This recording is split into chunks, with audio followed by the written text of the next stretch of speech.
Today I had 3 tests for Japanese language school. They were the kanji test, an achievement test, and a speaking test. So far in Japanese language school, I haven't been taking things too seriously, so that needs to change. But overall, even without doing too much work outside of language school, I feel like I'm learning a good amount, and I'm feeling like I'm retaining a good amount. And the tests themselves are not too difficult. I definitely think that the pace of the school and the amount that you learn is a good one for sure. So for today, the 3 tests, I think personally for me, were all pretty fine, not bad. The speaking one is definitely one of the easier ones because you sort of just write down what you want to say, and the sensei says not to read it from the paper and sound like you're reading, but as long as you have your paper and just glance at it and then speak naturally, you're totally fine. So it's not much of a test, I'd say. It's more so just like practice, but they call it a test. And then for kanji, usually we study about, I think,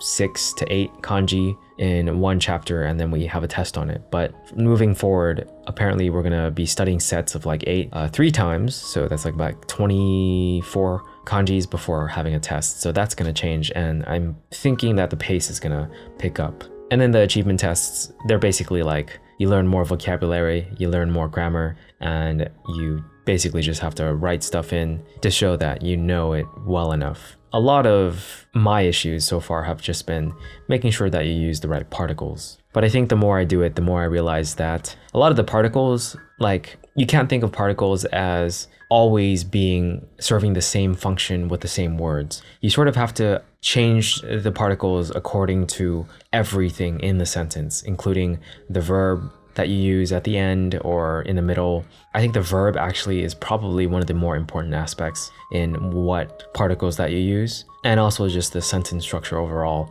when it comes to wa versus ga. So that's something my brain has been adapting to, because I think at first I just always imagined certain particles going with certain words, but that's not necessarily how it works.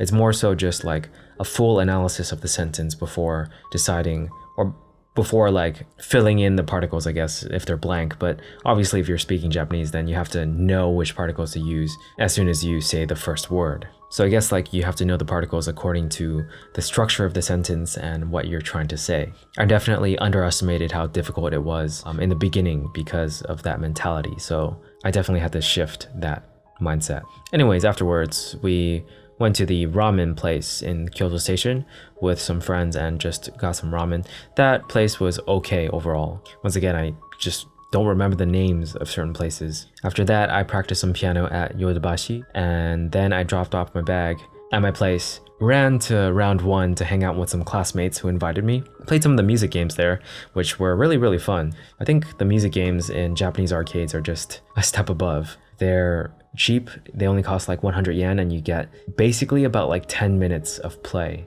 After I hung out with my classmates, I ran to a different share house, actually took the bus and then I ran. Whenever I don't have my bag, it's just easy to run around in Kyoto because places are near each other.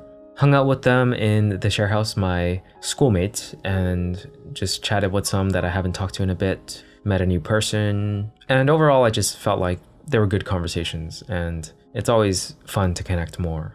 As a big group, I think there's 8-10 people. They went to go clubbing, I think, or going to a bar or something like that. I just went back since that's not exactly my scene. And interestingly, I ran into some people at my share house, and they were friends that I've already met, so I just talked to some of them. Met a new guy that just joined the share house recently, and there was also a Japanese person there that they met through an app called Meetup. So got to just chat a little bit before heading to bed. But overall, it was a pretty full day, definitely.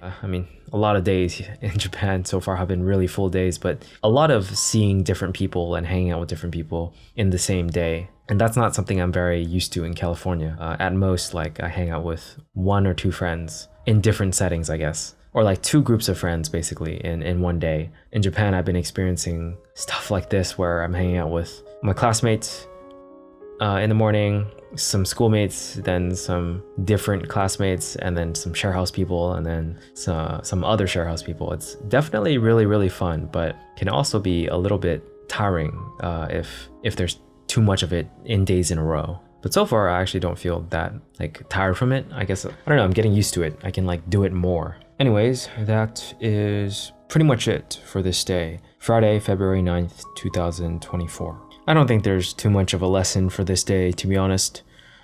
Perhaps, maybe, I guess you can call the stuff I'm learning about Japanese the lesson. That definitely counts as a lesson, more so for learning Japanese than overall just, I guess, self-reflection, life stuff. So that's good enough. Okay, catch you guys in the next one.